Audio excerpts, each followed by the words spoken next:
Welcome to another sparkling edition of Plank of the Week, the most popular show that we've ever made. I say that with absolute and utter surety. I'm joined today by Andre Walker. Once again, he's back. He hasn't upset too many people this week, so we managed to get him a licence to get out of his secure accommodation.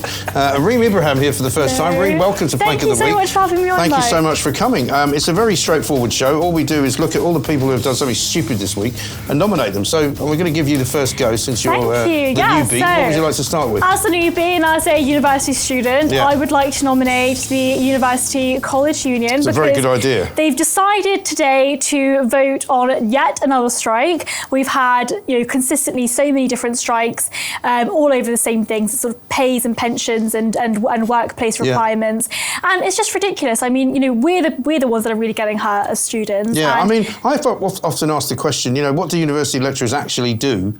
During the pandemic, they did literally nothing, right? Yep. They did these Zoom lectures, which hardly anybody bothered to attend. And it doesn't seem like they've got much work to go on strike from. Yeah, absolutely. And one of my lecturers actually didn't record any new lectures. They just used the recordings from 2019 and repeated them. So I don't know what they were being paid for. And you're paying $9,000 a year for the privilege, aren't you? Yeah, £9,250 a year just to be at university and to hear all of this. Some of it is lefty nonsense. Some of it, is a little bit more balanced. And I have to be fair to my university. They can be pretty good on that kind of thing. But actually, it's just the silliness that they're striking over all these different things, and half of the time they're not even teaching. So God knows what they're being paid for. I went to the university so long ago that they actually paid me to go. They gave me a grant to spend on beer, and they paid for my tuition. Were you able? Because there were so few people going in those days. But were you able to sign on the dole during university holidays? You could do that at one point. I think you probably could. I certainly did sign on the dole at one point when I left university. But no, I used to work during university holidays. I had a job in a bakery in Hampstead, which was very good, served me very well. You're a former baker? Yeah, I worked in actually Hungarian patisserie. So what are they proposing to do, these university lecturers? So today they've got the votes on, and they're sort of just voting basically to decide. So the ballot is today? Yeah, the ballot's today. They're trying to decide if they want to have yet another strike. They've had consistent amounts of strikes throughout the year. So I've just finished my second year of university. They had strikes throughout the year. Just before our exams, they had strikes. Right. So what does a strike mean? What do they not do? Essentially, they just don't turn up to classes. They just don't teach, which actually didn't make much of a difference during COVID. So, they haven't been doing that for 2 years anyway. Isn't it also covering some of the other people who actually work in the university, though, like the cleaners and whatever else? Yeah, so I think that sort of the cleaners and sort of have separate strikes for the University College Union. They sort of focus on the lecturers and the teachers. But again, it's sort of the idea that they come to us and they come to teach us. And I think a lot of them actually are just there for the tenure and for the sort of long-term job. I don't think a lot of them really care about their subjects. I saw a letter from some of these characters saying that the job had become the conditions were terrible. The job had become untenable. It's like, well, what conditions are so terrible? Going to a university, which is a fairly empty building, walking around teaching people. How can that be untenable? Absolutely not. A university like mine, so I go to LSE, London School of Economics. Have they still got the Muammar Gaddafi wing? They had, so that was a huge scandal, I think, 5-10 years Well, Gaddafi gave him a load of money. They named a wing after his son, and then his son went there. Yeah. And got a PhD. He basically bought his way into a PhD. Oh, yeah, and it was a serious allegation. But I'll tell you something that I've often wondered with a lot of these university lecturers. Right, no, I've not wondered. Let me tell you the truth. I've got a friend of mine who's a professor of political science, and he said, look, he said to me, first of all, it was only when his book got published and he reread it that he realised it was completely wrong. But at that point, he felt he couldn't admit it. Well, you're allowed to do that in academia, aren't you? Because you can change your mind. What he also told me was, he said, the real blag of being an academic is what you do is, we're us three are professors, right? I write a book, you write a book, you write a book, and we all stick it on the reading list in the knowledge that the undergraduates in the first year, they'll all buy it. Right? So that's happened consistently on my courses. The amount of times that I've seen a book, I said, that's my lecturer's name, and they've actually put it on there. Because it also means that the university have to store it in the library, so they have to have a certain amount of copies. So basically guarantees them. I've got a brilliant trick for you that Jeffrey Archer used to do. What he used to do, he used to go to book signings, and he used to say, when he'd finished it, he'd go, what about if I sign the rest of the books in your shop? Well, of course, they're all on sale or return. And if they've been squiggled in, even though they're officially more valuable, the publishers... Well, to be fair, I don't think Jeffrey Archer had any trouble selling books. No, that's a good point. I once baffled him because I went up to him and asked him to sign it to Richard Addis. and he didn't know that I knew Richard Ellis. And Richard Ellis at the time was the editor of the Daily Express, and they'd had a falling out about something or other. And he sort of signed it, and he looked at me and was like, "Do you know Richard?" I said, "I do." I said, "He's very fond of you." "Is he?" I said, "Yeah." And he said, "Well, we've had a big row." I said, "Have you?" "Oh, you didn't tell me that." And he was completely And then puzzled. what you did was you said, "Do you want to comment on that, sir?" It was in your dating fleet. It was brilliant. It was brilliant because I walked away and he was just he didn't ask who I was, so he had no idea who I was. It was very funny. Anyway, also we should say that this week there's 2 more rail strikes, aren't there? There are. So we can throw them all in the same pot. Yes. I think it's the RMT and ASLEF Thursday and Saturday. But we've never specifically had a go at the university lecturers when I've been on, so I think it's important. No, I think so. Yeah, but I just thought I'd mention the rail strikes. I think that all unions are sort of important. And can I just say, my actual view on unions is that they have absolutely every right to exist. They have every right to, withdraw their labour. If you want, I know you think I'm a bit of a wokey here. I think they have every right to, but employers have the right to fire them. Yeah, I think that's right. And have the right to replace them. The most useless strike of all time, I think, was the Postal Workers Union, because I actually checked the week before they went on strike, because my house had been renovated, and I went back to see if I had any post. I had one piece of post, and I didn't even want it. It was from some, some wine club or something. But Reem, I've no doubt, is very, very diligent. But for most of us, Mike, I'm not being funny, if the university lecturers didn't turn up, you'd just spend the whole day in the pub getting jetted. Of course. I used to go to like lectures. you do every day. Yeah, I used to go to lectures. You go to lectures and they'd go, "Oh, Professor Jones has not turned up." Right on. Come on, let's get out of here. I have to say, I'm a bit of a nerd, and I would have stayed there and just done the research myself. But actually, sometimes that actually works out better because you learn better from it. There was a great video online of a bloke who went into a lecture hall in America with a typewriter and went for it. Ding! That's brilliant. Well, there are people who use those because they think it's safer because you can't get hacked. Yeah. So if you type everything, there's nobody's going to hack into your system. Well, he's going, "I don't know where you think you are, but get that thing out of here." Okay, so you're safe from the government, but your fellow students might beat you up, so... Well, it depends on the typewriter, I suppose. You do a silent one. Who's your first nomination? So my first nomination are 12 people. We don't know the names of them, but they're the civil servants that took the flight, the 50-minute flight on the Prime Minister's plane. Up to the Lake District and back. Up to Lake District, boozy flight. Was there only 12 of them? Apparently there was only 12 of them. Well, that's what's been reported in some of the papers. 700-mile round trip. Now, first of all, I'm going to say to you that the RAF regularly test planes, helicopters and all sorts of kit, and there's nothing wrong with that. What annoys me is the way the jollies always go to the important people. Yeah. Why can't they've given it to, say, as an example, the Air Force cadets? Yeah. You could have got 12 of them to get on board. Yeah, but it's best not to give them any drink because they tend to misbehave. But you didn't have to test out the alcohol, did you? I mean, this is the bit that I object to. I don't mind them taking the plane up. I don't even mind them saying, "Oh, we had the ludicrous idea that had to put people in the seats." I mean, everybody knows you don't have to put people in the seats to test the plane. Yeah. If you want to put some weights in there, that's fine, but you don't need people. Yes. But to say that you then have to give them a meal and a load of drink, it's almost as if these civil servants can't get it. It's almost as if they're in a competition. And it's all being paid for by the taxpayer. Yeah, but it's almost as if they're in a competition to have a party in the most unlikely place. They've been partying in Downing Street, wheeling cases up and down Whitehall full of booze. Now they're having one on a plane. What's next? A helicopter party? Well, Circle line? No, I'm sorry, Mike. You say that. But, when I worked in Westminster, we always used to see the Chinooks flying down the... I see them every day. The and you know what? I said to a friend of mine, I said, "What are they doing? That's some sort of operation." He went, "No. The pilots just have to practice. It's just quite a nice view." Yeah. So that's well, no, they've got. I mean, they fly past my house all the time down in Rotherhithe because I've got. They've got an SAS base down there, down the bottom of. They are not transporting the SAS every day. The SAS have got a base. That's where they go. That's where they go. No, I don't dispute that. They land there.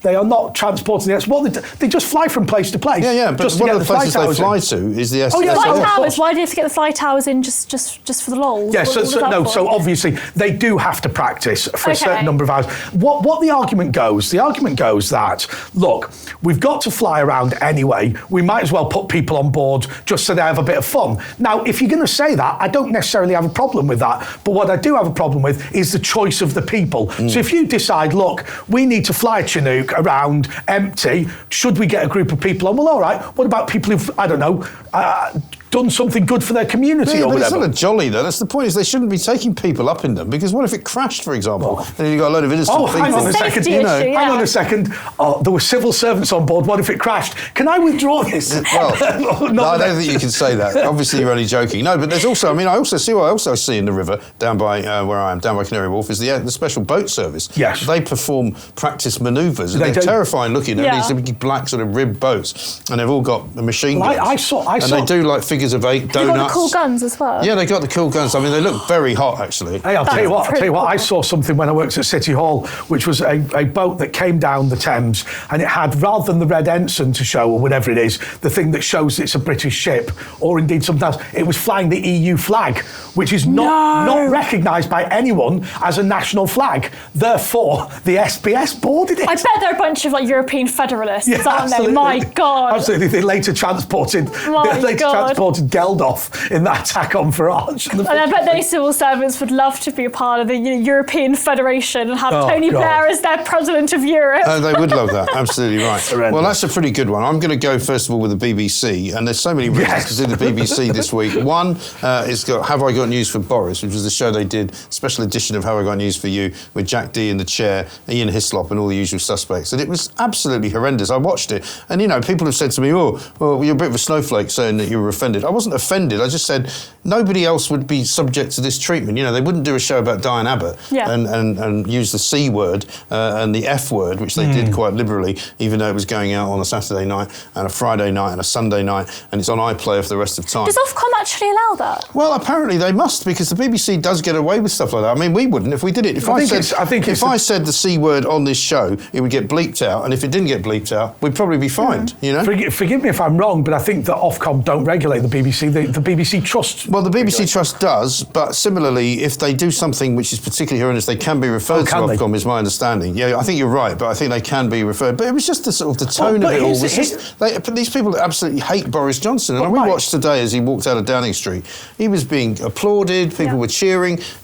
He might not be to everybody's taste, he might not be the greatest bloke that ever walked the earth, but if he is as horrible as they make him out to be, amoral, fathered many children, husband to many, evil, twisted, horrible, cruel Tory, why are people clapping him? Can I just say, I don't necessarily agree with your assessment of Boris. I don't think that he's a good person. I do think he's amoral. But the point of the matter is, the BBC shouldn't have been but the point is that there's plenty of politicians who are amoral. Part of the reason to become a politician is that you have to be a bit of a sociopath. I mean, I don't know many decent people who become politicians, but the point is that it's not for them to judge. Did they judge Angus Dayton to be amoral before they gave him the job? No, they didn't. But they fired him because he did something they didn't like.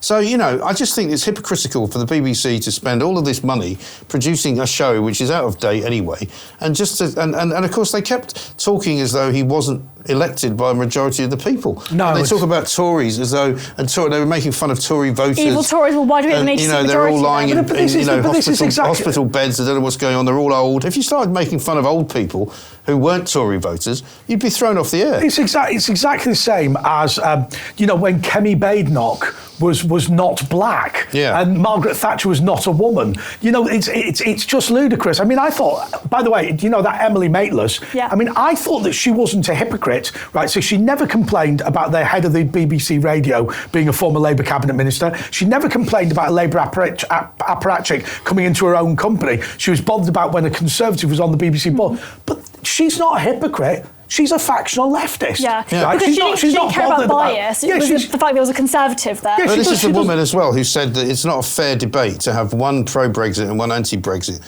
side of the argument, because there are 40 people who are pro the EU, and you go, well, what? So you're going to have 40 people over there and one person over here? I mean, that's a very odd way to think about it. So you're going to have a representative dialogue in every discussion. That's not how a discussion works. David Cameron always used to complain. I'm not a big fan of David Cameron, but he used to complain in ministerial debates, prime ministerial debates. The BBC insisted on, right, what we'll have is Labour Conservative and Liberal Democrat. OK, get that. Then we'll have the Green Party of England, Plaid Cymru and the SNP. Those three parties literally are the same. Yeah. Right? They've got all the same policies. And yet, so it's like, well, hang on a second. He said, well, why can't the Scottish Conservative leader come to a debate and the Welsh Conservative Well, wasn't there a leader? row about Nicola Sturgeon who wanted to be in one of the national debates? And it's like, well, no, because you're just in charge of the Scottish she's not a Parliament. national politician, You're not a national exactly, politician. yeah. The SNP have no business being in England. They shouldn't even really be in Westminster. But I haven't stopped there because of course you I haven't haven't, finished because the Laura, followed up by the Laura Kunsberg show, which is the new Sunday morning Andrew Marr version, right? Which they've done some ludicrous sort of new redesign of the show, and it's all cartoony, and they've got LK as if it's some kind of, amazing kind of banner. Well, like Dappy from Endub. Yeah, and then they had Joe Lycett on, this comedian, supposed comedian, who wasn't very funny at all, as part of their panel. And you just go, and he sort of said similar disparaging things about Liz Truss, again, which he would not say about Angela Rayner, he would not say about any female Labour politician, but they say it about the Tories. But Liz Truss doesn't count as a woman, remember? No, and indeed neither do any of the ethnic minority candidates in any Tory race because they're Tories. Then, to make all of that worse, you might remember when Question Sport was good, when Sue Barker was on it before she got fired for being too old. In 2020, they had 4 or 5 million viewers on a regular basis. They've now got 800,000. They've literally lost over 4 million. So it shows that it was a bad move, isn't it? Of course it was, because everything they do is a bad move, because the BBC is run by complete and utter idiots. Yeah. But how would you... but they're not idiots, though, Mike. I think potentially you're guilty of plankery for saying that. I'm going to explain why. How? Because the reality is they're still making off like bandits financially, right? So at the end of the day, imagine somebody came to you and said, look, Mike, what you can do is you can either get paid the money you get paid to try and be popular and try and get the ratings up and try and sell advertising, or what you can do is broadcast to 5 or 6 of your mates and make twice as much money. Well, it's because they're taxpayer funded. Well, you see, that's where you're wrong, because I wouldn't do that, because I would not bend to the will of the lefties. I wouldn't say, I'm going to say the things you want me to say because all your mates in Chiswick will find it funny. That's not what I would do. But remember, you are talking about people for whom that would be their political view anyway. Right, so isn't this just an issue with government-owned, state media? That's just the issue, because there's no competition. talkTV, if we don't do well, we have to change something, right? If the BBC don't do well, it doesn't matter because they get taxpayer money. But they change things not because they're no good, but because they don't fit the narrative. That's right. So they get rid of people like Phil Tufnell, they get rid of people like Sue Barker, they get rid of people like Steve Wright in the afternoon. They get rid of people who they think are maybe a bit white, a bit old, maybe not quite the right... Unless they're Gary Lineker. Unless you're Gary Lineker, in which case you get away with everything. Well, I mean, the funny thing is about Gary Lineker, I'm sure that they go into his contract negotiations and Gary goes, I want $1 million a year, and they go, oh, Gary, come on. But then he goes, but of course, remember when I was racially abused as a young man because I had darker skin than people in Leicester, and you're going, I've been to Leicester, there are lots of people in Leicester with dark skin, and because they're not white, but you are, and don't tell me that you played in a football team with like 3 black players, and he's claiming that he was suffering racial abuse. A bit of a tan. I think the suggestion that Gary Lineker's the most dark-skinned bloke in Leicester, I know. Look, I'm not buying it. I'm not being funny. Hang on, wasn't the MP for Leicester Keith Vass? Yes. I mean, just literally won. Listen, I have very good friends in Leicester, Asian friends, and parts of Leicester are completely Asian. Also, Mark Morrison was from Leicester. Do you remember him? Yes. So are we saying that Gary Lineker is a plank of the week? Well, he's quite often on this, but on this occasion, I'm just going to put the whole BBC. Who's your second nomination? My second nomination is Liz Truss, and I'm not. The new Prime Minister? The new Prime Minister, long, yeah. She just got in. It's really funny. So yesterday I was like, I'm feeling really, cautiously optimistic. I'm a libertarian, so I wanted to see Liz Truss be the sort of free market maverick. Are you the sort of Boris Johnson type libertarian, or are you a real libertarian? I'm a real libertarian. Right. Thank you, Mike. I genuinely do believe that government has the propensity to do more harm than good. Yeah. I thought that Liz Truss, agreed with us on that stance. As a young person, I'm a party member as well, so I voted for her. Did you? Okay. I did. I originally supported Kemi Badenoch, but I think that Liz Truss sort of had that balance.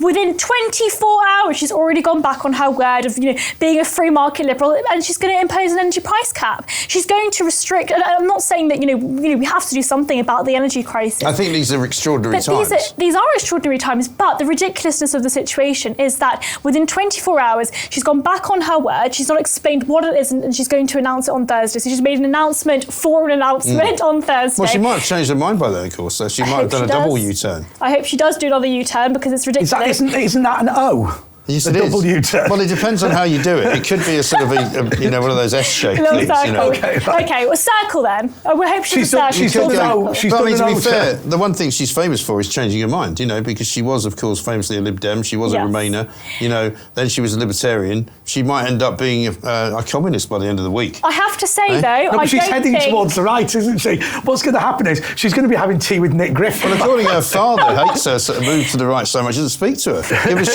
your find it. second one in the meantime. My second one is actually, do you know what? I'm going to follow on and go for Rishi Sunak. Okay. I think he's more plankish than Liz Truss because he ran for office, which he was never going to get, and he should have kind of resigned his attempts to get into the office, shouldn't he? He not given up, surrendered earlier. I think he was a complete hypocrite. So first of all, he was also fined for parties in Downing Street, something that he took Boris out for. Equally, the suggestion that things were going wrong in terms of policy, there he was, the Chancellor of the Exchequer, and yet somehow it wasn't his fault. And also the idea that the Chancellor didn't know about allegations against Pris Pincher, right, is totally ridiculous. What annoyed me about Rishi more than anything else was, first of all, I found it vomit-inducing almost to listen to a man of his level of wealth make a case for the moral case against tax cuts. Right now, I'm not saying that he's a tax evader. I don't believe he is. No. Right? I think a lot of people say. No, in fact, quite the opposite. He made his wife pay more tax than she needed to. But how can you have offshore trusts when you are morally committed to higher taxes for ordinary people? Because he's a high-tax conservative. He doesn't understand that people need more of their own money in their own pockets. No. I don't think he actually understands that people work for that money because he's not had to work for his money. Well, I mean, he used to work for his money, so he should know a bit about it, but I think he doesn't understand the fact that people don't have loads of money and they work quite hard for not getting And they don't need the government's sticky fingers in their own money. But I think, he, like a lot of them, he became addicted to this whole kind of, lockdown mentality where you're giving free money to people and they really like you. And he suddenly started to believe his own hype. I mean, I couldn't believe the way he was bouncing around out on these hustings and he was doing sort of Alan Partridge. Here I am, look at me, I'm very funny. Do you remember when he started telling jokes? Oh, that was awful. God. And he did this joke, which was Ready for horrendous, Rishi? where he said, I was talking to my parents the other day, and I've been in such campaign mode that I started telling them about how they used to run a chemist. And there's this sort of tittering of laughter. People are just going, oh, mate, please, don't do it. And then he did the other one about somebody who had said to him that he must have been on holiday because he had a bit of a tan. And people were just going... I think he was just awful. I mean, I think there is cringe, isn't it? Really cringe. There has been a bit of a hangover in this, where the Conservative Party members had been so worried about what happened with Theresa May. Because remember, they didn't know. No, actually, nobody knew how bad Theresa May would be in a general election because she hadn't gone through a proper leadership election. So I think there was always that nervousness. So he hung on until the end. He did better than expected, but I have to say, I think it's pretty disgraceful to have so many left-wing views when you're supposed to be Conservative. But hey, at least, once again, not a hypocrite. He was consistent. He's been doling out taxpayers' money as Chancellor for quite some time. Yeah, but I mean, the other thing that I have a problem with Rishi Sunak is that, he was trying to present himself as this kind of ordinary bloke, and he adopted this kind of Blair-esque talk, didn't he? And then that awful video talking where he'd finish every surfaced. sentence with right, which was a Blair thing. Oh, no. And when you see the original Rishi Sunak, when he was talking about how he didn't have very many working class friends, and he's very much video. like this. Very funny. Went to Winchester School. Working class friends, cost my parents hundreds of thousands of pounds to educate me, right? And you go, sorry, what's happened to your voice? Yeah, no, it's awful. I do find the irony there is, we have the highest tax burden in 70 years. We actually had lower taxes under the Labour government than we do under this Conservative government. Tony Blair was more right-wing, I would say, than Boris Johnson's been. Yeah. Let me tell you something. It's a time-honoured fact that every Conservative government runs out to other people's money. Yeah, exactly right. Right, so I'm going to go for my second one, which I'm afraid is going to be Harry and Meghan. Because, yes, come on, Mike. We try every week to leave them out because people say, stop picking on her. But you just can't help it, can you? I mean, they come here, they've flown 6,000 miles, they're not even going to go and see his brother, Prince William, who's living literally about 350 yards away. I mean, you think you can sort of step out and just, even if Meghan's having a bath or something, just pop round. If she doesn't want you to do it, just don't tell her. They're living on that, what I call Frogmore Village. Frogmore Village, yeah. Which is, so basically... the most ridiculously named cottage of all time. It's like a mansion, this place. Yeah, absolutely. 20 rooms or something, houses. right? Yeah, it's called Frogmore Cottage. They can't even be bothered. They're not going to go and see his grandmother, who's obviously not very well. She's old, you know, she's 96 Mind you, years old. the danger is with Gran, she's got a stick nowadays, hasn't she? Yeah. But I mean, it's a bit like me. I mean, my mother lives in Connecticut in America, right? She's 98 years old. It's like me going to New York for the weekend and going, yeah, sorry, darling, I couldn't be bothered jumping in a cab and coming up to see you because I'm going back now. But you can imagine Meghan sort of going... No, it's horrible. And this is the royal family we're talking about. They have close family connections. And actually, I think Harry's going to really regret this. Well, I think he is. And well, now, he's looking happy at the moment, isn't he? Publicly, he's looking happy. We don't know what he gave the thumbs up. They went to Manchester on a train, of all things, which they're very fortunate to have found one that was actually running. Yeah, that's right. Because most of them stop. Most of them stop at Preston. It's fair to say that Avanti West Coast is not that great. But they turn up at Euston in a Range Rover. They say it's a hybrid Range Rover. There's another Range Rover following behind them. He's now got he's still suing the Home Office, which is effectively the taxpayer, so that they can give him some money in order to protect him. He's now paying for private protection. They've now disappeared off to Germany, following around by a Netflix, documentary camera crew. And they just can't leave it alone. I mean, for a couple who wanted privacy and, they seem to live on their own terms, quite often. They can't stay away from the limelight. No. She breaks her silence every week, doesn't she? Yeah. I mean, to be honest with you, I break wind as often as she breaks her silence. I know. It's unbelievable. I know. Some weeks more than others. But the thing is, right, she's honestly, I mean, she made this speech yesterday where she was like, oh, the last time I was here, I was just the girl from Suits. Well, who do you think you are now? You're just still the girl from Suits. You happen to marry Prince Harry. I have to say, I do quite like Suits. It's a pretty good show. You're one of the only people I've ever seen who's ever watched it. I've never really watched it. It did make me, I used to want to be a barrister, but then I watched it and I was like, nah, not so really. You watched Meghan and took legal advice. Yeah. I watched it and thought that's absolutely not for me. The thing that makes me laugh about Meghan, she's got him to renew his vows. I mean, that's one down from getting the tattoo of both names, which is a guaranteed the marriage is over moment. Exactly right. I mean, it really is just extraordinary what they do. And as I say, I mean, if I could, I would leave them out of Plank of the Week, but it's almost impossible. They won it, The problem is somebody else will just nominate them. I think they won it last year, I think, because we round it all up for the end of the year show for the Plank of the Year, and they won it last year, I think, by some distance. They just can't stop, getting themselves into these situations, and she can't stop talking about everything in her own world. I call it the Meghan Matrix. Everything is what it means to me. But Mike, that is her truth. Yeah. You've got your truth. I've got my truth. She's got her truth. And then there's the truth. And then you look at her truth and you go, but it's not true. No. It isn't. There is this brilliant show that my dad and I watch called The Windsors, and their portrayal of Meghan is so that is very funny. Yeah. I just think that the way they sort of portray the different, the sort of rift between Harry and Meghan and the rest of the royal family, the way they portray us, I love veganism and this is my avocado and all this sort of it's just so funny. And I think actually that those sort of shows reveal a lot more about the royal family than and when she goes banging on about how, I didn't realise that being ambitious as a woman was a bad thing. And it's like, well, nobody told you it was a bad thing. You just made that up. All these people that she accuses of doing things, they're all unnamed people. The problem is, I remember when I think the moment that killed her, figuratively rather than literally, was when she started accusing the British people of racism. Yeah. Now, if she'd been discriminated against, which I don't believe she would have, it would have been on nationality, not race. Yeah. But of course, from the context of America, where there was slavery and all this sort of thing, she imagines it would be true that people dislike her on the grounds that she has an African background, but of course we know it's not true in Britain. Also, we're turning on our TV and we know she's lying. Also, black American commentators have actually been quite critical of her lately because she said in one of the interviews that she did that she didn't realise what it was like to be a black woman until she came to Britain.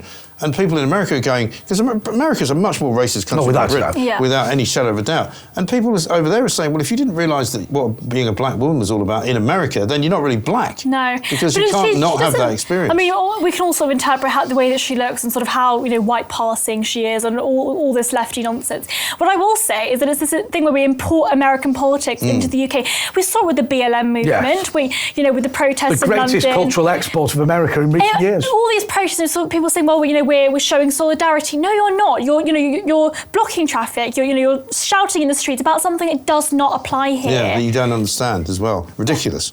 What's your third? My third is the German government. Yes. Oh, yes, come on. We haven't had that for a while. Which one? Which one? So, the German The 1933-45. No, not that one. Not that one, but that's also, Yeah, they're anyway. also not great. Not great. The German government have, consistently been, let's just say, been soft. They've been a bit wet on, when it comes to Putin and Putin's Russia. And it's meant that actually a lot of their oil and gas, they've been incredibly dependent on Russia. And now, with the war, they've really seen quite a hard hit. There's talks of a complete blackout over the winter. And as a result, of course, JP Morgan, who have put all of their money into German industry over there, I think it's like billions and billions that they've spent over there. They're now sort of saying, actually, we might move back to the UK because of the risk of the blackout. And I just think it's, the German government were pandering to Putin, too soft on him, and now it's just slapped them back in the face. And Trump told them this many, many moons ago, and everybody laughed at him, didn't they? Trump said, you're too reliant on the Russian gas, get off it, otherwise you're going to have a problem. And look what's happened. And the NATO thing as well was completely ludicrous. I mean, when Donald Trump turned around and said, what people forget is that spending includes people guarding the presidential palace, right? So, if you wanted to have a presidential yacht, you can put it on the 2% of GDP that you've got to spend on NATO. I find it extraordinary, but I have to say something about Frankfurt. We heard people bleating on and on and on how the City of London would be abolished in favour of Frankfurt. I've got a friend of mine who's worked for various mergers and acquisitions and things in the city, and what he said what people forget is, they have local banks in each area, so all you do is you just put transactions through in a certain place whilst people work there. And let me tell you, all those Cayman Island trusts are not run by bankers in the Cayman Islands. No, it's perfectly possible to move anywhere. I work for a charity called Friends of the British Overseas Territories, and we were talking about exactly this. Yes. A lot of the money in the Cayman Islands, the BVI, these sort of tax havens, so to speak, a lot of the money in there is not their money. I think we're looking at the BVI. If we just looked at their money themselves, I think they'd be the 14th largest economy, bigger than Switzerland, bigger than Turkey. But again, the native people that live there, the people that are living there currently, they're not, they don't have all of this money. And it's sort of this really weird misconception. But again, I think that, pumping all of this money, we know for a fact that the people that own it are not living in the Cayman Islands. It's all from abroad, it's all offshore. I think it's a really important point to make when it comes to the overseas But the territories. Germans haven't worked out yet what they're going to do with the gas supply, have they? Because much as they want to cut themselves off from Russia, they're kind of taking rather a long time to do it. I think that pipeline is now running about 20% capacity, so obviously that's the Russians pulled a trick on them this week, didn't they? They said there was something wrong with the pipeline, so they had to shut it down. So they went, oh, really? The Germans also should apologise for something that I've been talking about, which sounds really, really random and minor, but the fog in Moldova, which has recently come about. Right, so remember, the Russians are producing an amount of gas that they believe that the Germans would need before the Ukraine conflict. Well, that gas is still coming out of the ground, so they need to do something with it, which is destroy it. So they're destroying it, and there are countries near Russia, Moldova's particularly close, that are now choking on the fumes of all this gas that's just being pumped out. And so, effectively, it's not just they were buying Russian gas, but they've created an ecological disaster. Bloody hypocrites that they are, because they claimed that they were the greenest country in Europe. It was their green policy. But also, where on earth were the journalists? Where were the opposition parties to say to these countries, and including Britain, by the way, it's not green if you just outsource the Russians, the fossil fuel industry. It's not just being made you're not here, actually getting gas out of our ground and you're getting it from somewhere else. How is that green? Nobody's willing to admit it, because they're all doing well off wind and solar. They will not admit that for every wind turbine, and you could set this to music, I've said it this many times on talkTV and talk radio, for every wind turbine you need a gas turbine for when it doesn't run. And that is the thing that none of them will admit, because they're all in on it financially. And the solution is nuclear energy, and I don't know why we haven't been building more plants. Well, you should ask Nick Clegg that question, because he was recently pictured in a video from 2011 in which which he's actually saying, well, we don't want to build any nuclear facilities because they won't be ready until about 2021. So what's the point? And we're going, well, now we're in 2022. We could have had them. Absolutely. Right? Well, there's a reason why Shell and other oil and gas companies are all taking out adverts on the TV with wind turbines. It's because the only thing that's going to save the gas industry is wind power. Yes, and except it doesn't work. Well, that's why it'll save it. You know, it's never going to work. So what happens is the wind turbines don't blow, so what you need is the gas to back them up. I had an MP on the other day who was about as bad an MP as I could have found to try and defend the policy, because he started off by saying, well, of course, we're just all going to have to tighten our belts. And I said, why?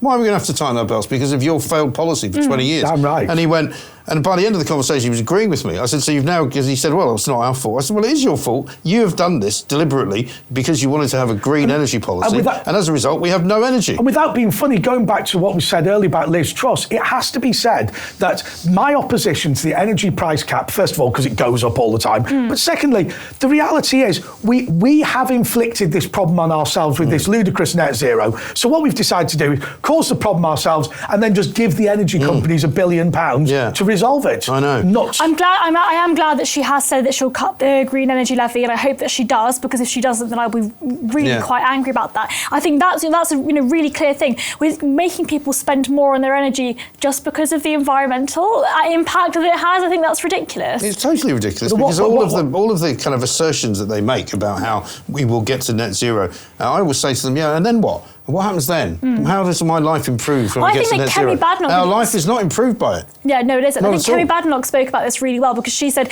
net zero is a stupid target, because it's sort of saying kicking the can down the road. It's politicians making targets that they won't be around to see. You know? How many children, and I think it was the Children's Commissioner said that there will be children who will die as a result of the cold and all that sort of thing. How many children have to die? How many elderly people have to die on the altar of Greta Thunberg's new religion? Yeah, well, exactly right. I mean, they also said thousands of people were going to die in the heat wave. That didn't happen either. I mean, they're obsessed with thousands of people dying. Yeah, that's right. They love it. Yeah, they do. They love a catastrophe. I'm going to put Ofgem in as the as the one that carries over, because we have to carry one over to make up to 10, because we do 3 each, and obviously 9 plus 1 is 10. Ofgem still planks because they're still useless. They still have this ridiculous mantra in their sort of terms of association, which says that they are here to protect the consumer and to produce fair and green energy. And you just go, guys, this is not happening. But you can't put a cap on something which is so high that it's not a cap. But these guys are doing well. 80 million a year Ofgem fatties get paid collectively. Right, I mean, well, do you know the guy that runs it? Do you know what his job used to be? Go on. It used to be in the Department of Climate Change. Oh, That's why. That's all you need to know. All you need to know. But at the end of the day, it's the same as, it reminds me of that Andrew Bailey from the Bank of England. 575,000 a year. Yeah, and I've said this before, 575,000 a year. His job is to control inflation. He can't do it. He said he couldn't do it. He goes on the TV, says, I can't do it, and then he goes, can I still have them pay me? He's paid so much, he doesn't know how much he gets. Remember, they said to him, how much do you make? And he said, I think it's about 500,000. Didn't know for sure. He doesn't know how much he's being paid. I think it's the issue with the Bank of England in itself. I think there are other options, such as free banking, that we can really look at. But actually, when the Bank of England have a monopoly on money, and they have a monopoly over how much money is being printed, and they're printing it like over the pandemic, they're printing money and getting money out like sweets. That is what's caused this inflation. I mean, you can blame Russia, Ukraine, and I think it's obviously really worsened the situation. But it was the Bank of England. It was the government's fault. It was government policy. Absolutely right. So your final society is self-aborting, unfortunately, and we can stop it. But right, we've talked about the royal family. This is not the royal family, but it's called the Prince of Wales, HMS Prince of Wales. Yes. Look, I mean, I'm generally fairly supportive of the British military. Yeah. I will say, bit worried that there are more admirals than there are ships in the Royal Navy. That's a worry. Bit concerned that there's more captains than admirals. Sorry, more admirals than captains. But anyway, let's leave them up to that. These people in procurement apparently are all needed. By the way, there's more admirals in procurement than there are ships in the Royal Navy. And so the latest ship left Southampton on the 28th of August. It's a new huge aircraft carrier. Very impressive looking, isn't it? Queen Elizabeth and the Prince of Wales. You can recognise them because they're two-turreted, which is, I think, the only battleship. Sorry, the only aircraft carrier. Have they actually got any aircraft on them? They've not got any aircraft carriers.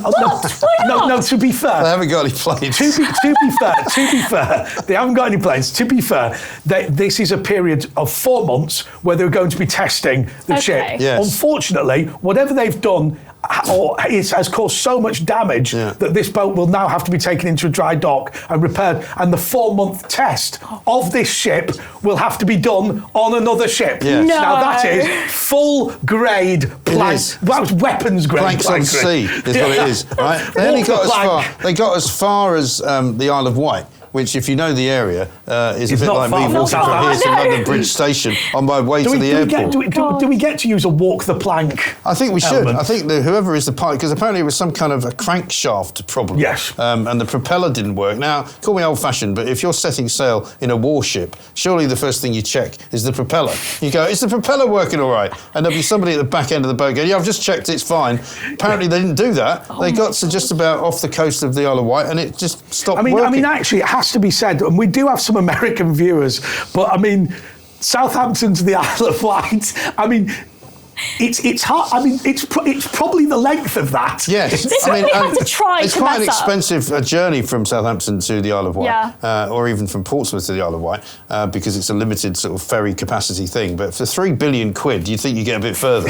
You know what I mean? I mean, that's a lot of money for such a short trip, it seems to me. My final one is going to be Extinction Rebellion. Because you might have forgotten already that Extinction Rebellion managed to get themselves into the chamber of the House of Commons just last week and glue themselves to the Speaker's chair, which has only ever been tried before by John Bercow, who tried to glue himself to it. So they couldn't get rid of him.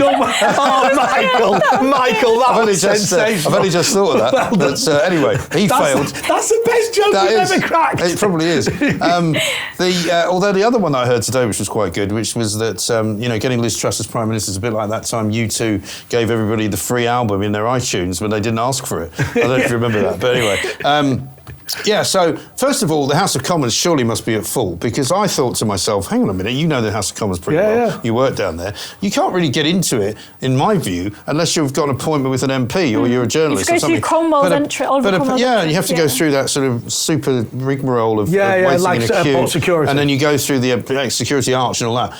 So I don't understand how they could have just been on a tour. But of course, you're not supposed to even have not branded T-shirts. I mean, you could walk in with a I don't know, a clothing brand, but anything that says anything on it should not be allowed in. If it says Just Stop Oil, it's a pretty good chance you shouldn't really let them in. That's right. But wasn't it there's extra security in Central Lobby? Then you go in, that's where the House of Commons is. There's extra security. I don't know how they got past. I mean, I've had people take me around, and I've had people take my kids around and stuff like that. So you can walk through the House of Lords, and you can actually get into the Queen's area where she changes for the Queen's speech and all of that. But nevertheless, it's not something that just anybody can do, as far as I know, but it turns out these characters were able to get in there.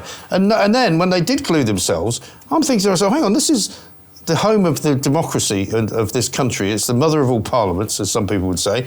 Surely they should have been treated as terrorists, shouldn't they? Shouldn't they have been just hoisted out? I worry about this, and this is the warning I'd give to any protesters. There are firearms officers there, right? And at the end of the day, I believe sooner or later, somebody somewhere, actually I think it happened at the US Capitol, who is unarmed, will end up dead as a result. Also, what might that do to encourage people who want to do harm to somebody to go inside the House of Parliament? So I think Extinction Rebellion have done a big disservice, or maybe they haven't, maybe it's the reverse, because maybe now the security will be better. But if you're a terrorist, and you want to get into the House of Commons and do something bad, whether it's with a knife or something that you've concealed on your person, they're going to go, well, they managed to get in there. So we can as well, I do think you're right. I think they'll probably tighten security as a result of this. I hope they do. Well, what worries me with all of these things is we live in a world now, first of all, where what you say is more important than what you do, but secondly, where your truth is the right to abuse somebody else's human rights. You want to get home from work. Oh, well, it doesn't matter. I'm extremely worried about climate change.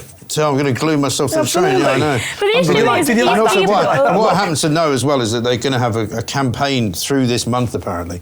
So expect to see more Extinction Rebellion. Well, I'll tell you what I would do if it was left up to me.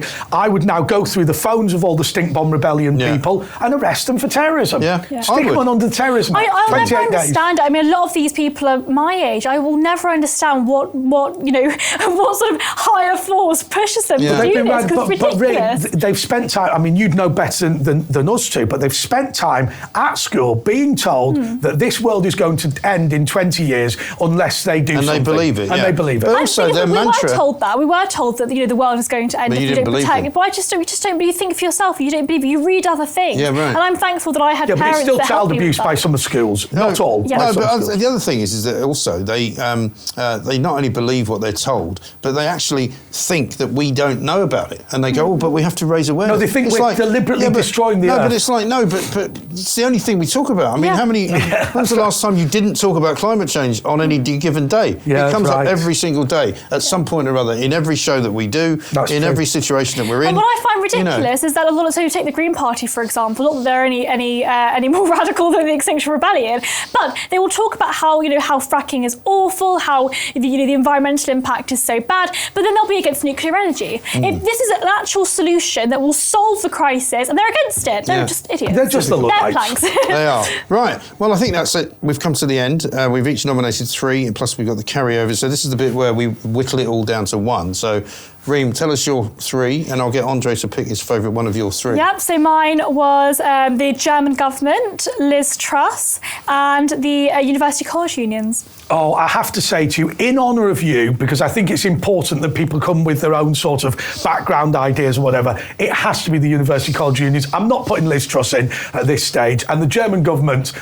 they've been pretty They've badly always been that vilified. bad, over the yeah. years. I mean, we've certainly had Angela Merkel in it before. I'm not sure if we've had the new German Chancellor in it, whose name I always forget because it's not very memorable. I'm Schultz, afraid. isn't it? Is it Schultz or Schultz, yeah. I'm just Koch or making something that. I like think that? it is, actually. I think it's Koch or Schultz or something. I don't know. Schultz. Koch Schultz. I don't know. Okay, so my 3, and you can pick mine, are the BBC, Harry and Meghan, and Extinction Rebellion. It's got to be Extinction Rebellion. Oh, yes, very I like good. that. I like that a lot. Okay, and so let's see. We'll mark that down. So you should now pick Andre. And, so and your you are 3. picking between the 12 Foreign Office officials who took the free flight.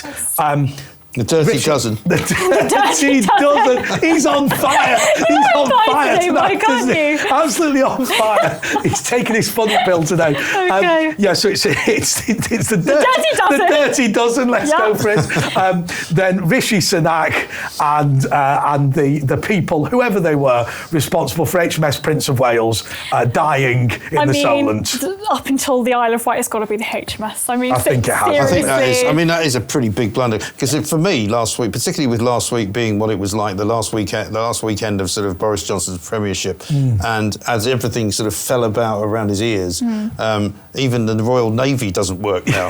We've got the passport agency's busted, the DVLA's no good, Border Force doesn't work. The doctors don't want to see you. Nothing actually happens. But of course, they'll all still be on the claim. They'll all still be making money. They'll all still be doing all right. Yeah, I mean that's another thing. Where do all the people who are on the ship actually go? They just go back to wherever it was. They've now got to do all these tests on board the other ship. So there's another ship worth another $3 billion. Yes, or is it so an older there are one? 2 of them. There's HMS Queen Elizabeth and HMS Prince of Wales. Yeah. Well, you'd have thought, given they'd launched one already, they might have known how to use the other I one. actually was up in Scotland because this ship was built in Rosyth. It was. I was up in the Clyde Bank shipyard because there used to be a British aerospace place there, and they were building what can only be described as half a ship. I don't know why. Because it's modular, they put them opposite. together. And they put them together. So the other half was being built somewhere else. But they launched this thing into the Clyde, and it was quite an exciting thing because the Clyde shipyards were something really that used to be incredibly big as an industry in this country. And they launched it, and it hit the other side of the river. It came out. Yeah, they do. And it hit the opposite side, which it wasn't meant to do. And you're kind of going, you had one job. You're supposed to launch a ship. I named this ship blah, whatever. And it went straight into the other side. Don't you put those big footballs? Well, they didn't do it, push though. against it. It was bizarre. And then, of course, it got damaged, so they had to take it back in. And then have another go. So this isn't the first incident. It really isn't. So we've got HMS Prince of Wales, university lecturers, and Extinction Rebellion. That's quite an unusual threesome to have. So what do you fancy? Oh, I want to put the University College Lecturers Union, whatever they're called. I wonder if they should win it, because, Extinction Rebellion are in it quite a lot, and they'll probably be in it again. Yeah. And they haven't done anything that amazing, I don't think, to win it. And the Royal, can we put the Royal Navy third? Because they're not normally, or HMS Queen Elizabeth, they're not that bad, are they? The Navy, well, I mean, they didn't do very well in the Channel stopping the migrants, did they? They came in to stop the migrants. That's a good point. And now they've just basically surrendered. They waved the white flag and gone, no, we're off. If you make it the Royal Navy rather than HMS Prince of Wales, then I'm up for. Is it the Navy's fault, though? Well, I've got to be honest with you, £3.5 billion boat, you don't know how to run it. And remember, the Solent wasn't far from where they... I mean, Southampton on the Solent. Oh my God. I mean, I think I've been further in a boat than they have. I'm not being funny. I sailed between the Windward Islands in the Caribbean once, and I'm pretty sure that's further than going to the Isle of Wight. Pedlo would have made it far. I know, absolutely incredible. You know, I can imagine both of you. The dinghies went further. From Calais to... Hang on a second. It is fair to say that people traffickers from northern France made it further across the Channel than the Royal Navy in their £3.5 billion vessel. I think we've managed to put our finger on what's going wrong with the military in this country. But anyway, that was a good session, I think. Reem, thank you very much indeed for joining us. I'm sure we'll have you back. Andre, I'm sure we'll have you back as well. Thank you very much. We are about to sort of launch ourselves at you in a way which I can't tell you at the moment, but we will tell you soon because Plank of the Week is getting bigger because there's even more planks to deal with over the course of time. So the winners this week, university lecturers, absolutely ridiculous. Academic planks, useless. Get back to work, you shirkers. You lazy work, This is talkTV. We'll see you again soon.